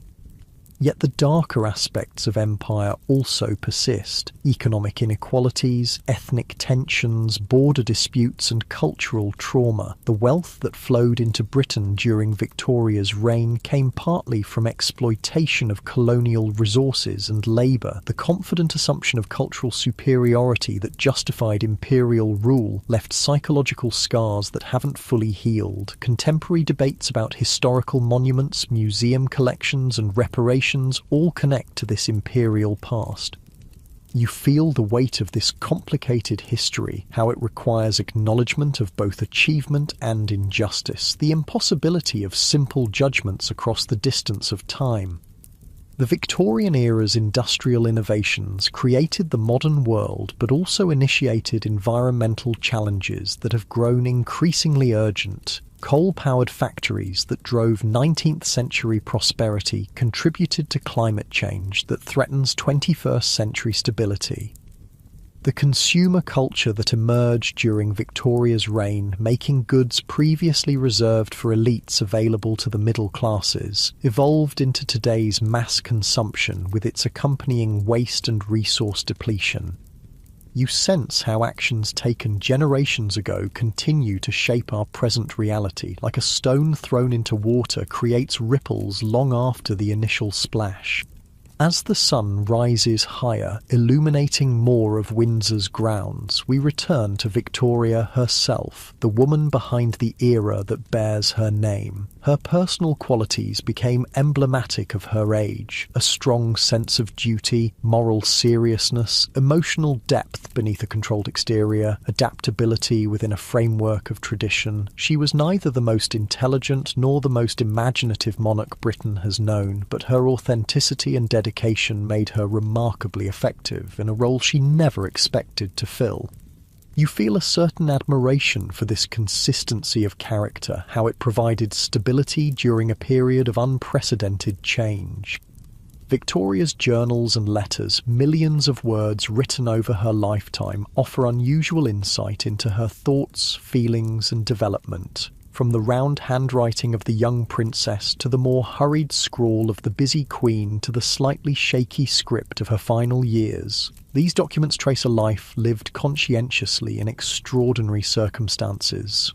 The physical act of writing became almost a form of thinking for Victoria, a way of processing experiences and emotions. The soft scratch of pen on paper, the occasional pause as she considered her next phrase, the gentle tap of the pen being dipped in ink, these sounds represent a mind actively engaging with its world. You sense the value of this reflection, how recording our thoughts helps us understand ourselves and our place in time. The woman who gave her name to an age was, in many ways, typical of it, conventional in her moral views, sentimental in her family relationships, ambivalent about female emancipation, proud of imperial achievements while largely blind to imperial costs. Yet in other ways she defied the limitations placed on women of her era, wielding significant influence in politics and diplomacy despite her constitutional role. The paradox of Victoria, a female sovereign in a society that restricted women's power, a symbol of traditional morality who challenged gender conventions through her very position, mirrors the contradictions of the Victorian age itself. You feel how these complexities resist simple categorization, demanding nuanced understanding rather than easy judgment. As afternoon approaches, shadows begin to lengthen across the grounds. Victoria's story connects to our own time in countless ways, from the institutions she helped shape to the values associated with her reign, from the global relationships forged during her lifetime to the family connections that linked nations. The Victorian age, those 63 years that seemed an eternity to those who lived through them, appears in historical perspective as a pivotal period of transition, from agricultural to industrial society, from limited monarchy to democratic governance, from British power to global influence. You sense how this era forms a bridge between past and present, helping us understand how we arrived at our current moment. What might Victoria make of the world today? She would surely be astonished by technologies beyond 19th century imagination: air travel, electronic communication, medical advances, space exploration. She might be dismayed by the reduced influence of Britain on the global stage and the diminished status of monarchy worldwide. The social changes, women's equality, sexual freedom, decreased religious observance, would likely shock her conservative sensibilities. Yet she might also recognise continuities, the enduring importance of family bonds, the search for meaning and purpose, the desire for stability amid rapid change. You feel this imagined conversation across time, how it illuminates both similarities and differences between her world and ours. Victoria's legacy reminds us that individuals, even those in positions of great influence, are both shaped by and shapers of their historical moment. She did not create the Industrial Revolution, imperial expansion, or social transformations that defined her era, yet her character and choices influenced how these developments unfolded. The Victorian age would have happened without Victoria, but it would have taken a different form without her particular presence on the throne for those crucial decades. You sense how this interplay between individual agency and historical forces operates in all our lives, though few of us have our names attached to an entire epoch. As evening approaches, the light takes on the golden quality of late afternoon. Visitors to Windsor begin to depart, their footsteps crunching on gravel paths, their voices gradually fading into distance. The great park grows quieter, wildlife becoming more visible as human presence diminishes. Deer emerge from woodland edges to graze in open areas, their movements delicate and alert. Birds call to one another with increasing frequency as they prepare for night.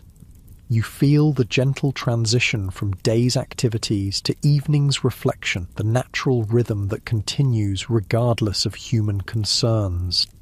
The legacy of any historical figure is never fixed but constantly reinterpreted through the lens of changing times. Victoria has been viewed variously as a dutiful sovereign, a domestic paragon, an imperial figurehead, a symbol of repressive morality, and a woman who transcended gender limitations through her position. Each generation finds in her story elements that resonate with their own preoccupations and values. This ongoing conversation between past and present keeps historical figures alive in cultural memory, their significance evolving rather than diminishing with time.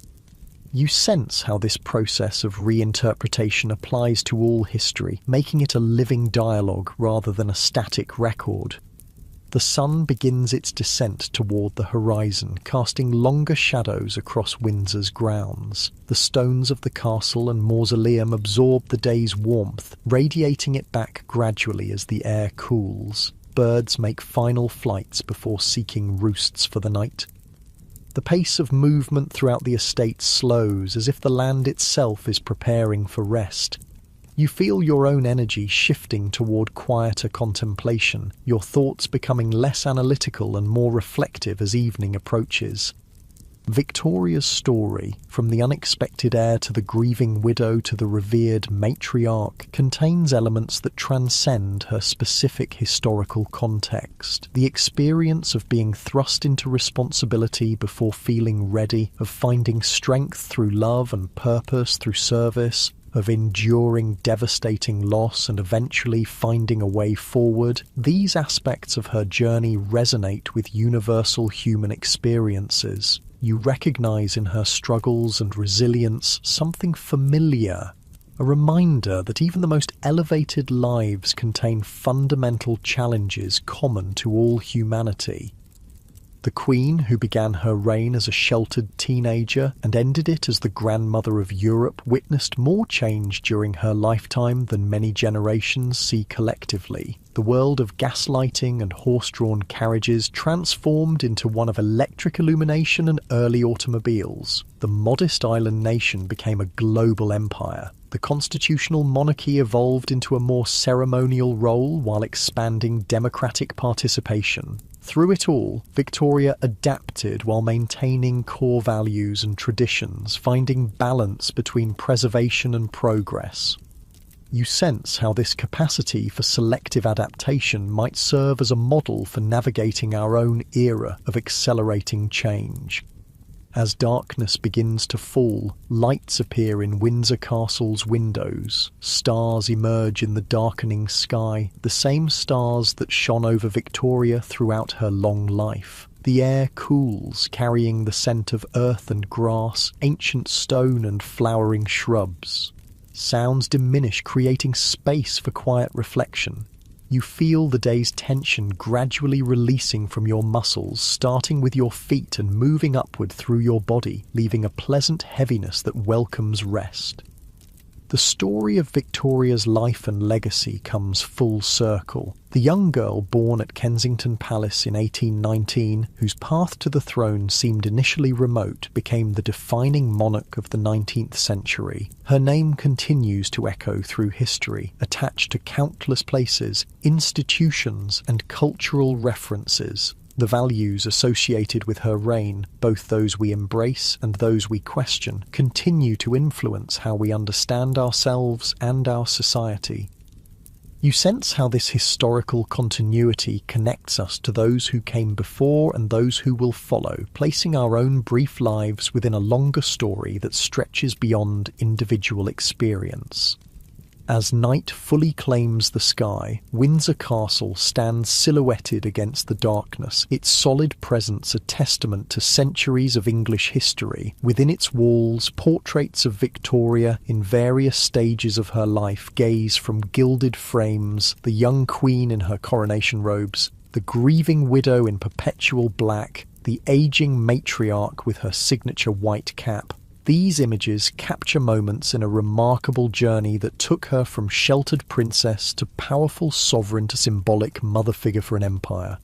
You feel the passage of time in these representations, how a single life contains multiple identities and experiences that accumulate rather than replace one another.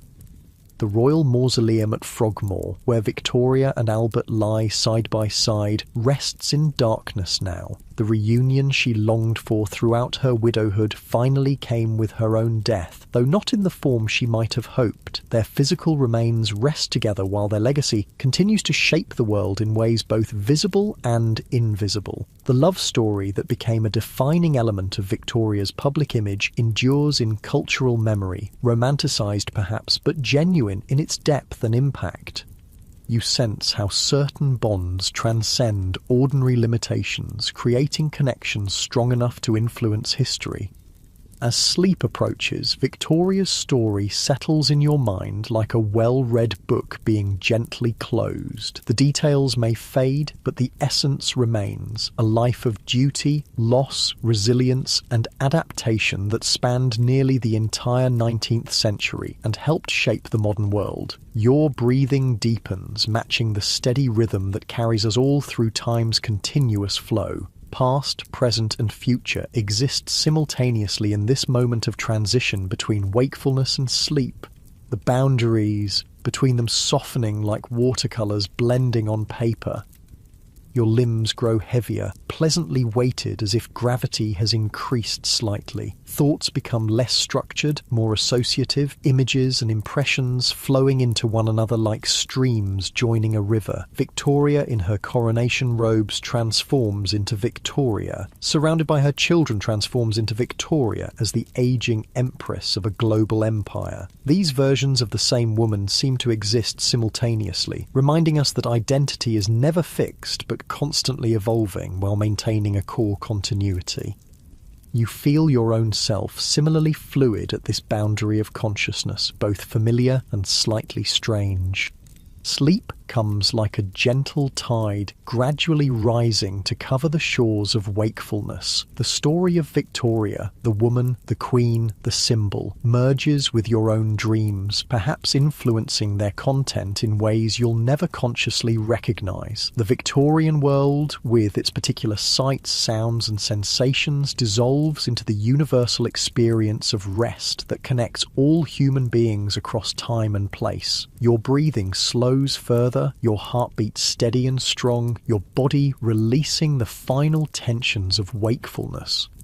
And so we leave Victoria to history and ourselves to sleep, knowing that the connections between past and present continue to shape our world in countless ways. The Victorian age, that remarkable period of transformation, contradiction, achievement and limitation, remains alive in our institutions, our values, our built environment, and our cultural imagination.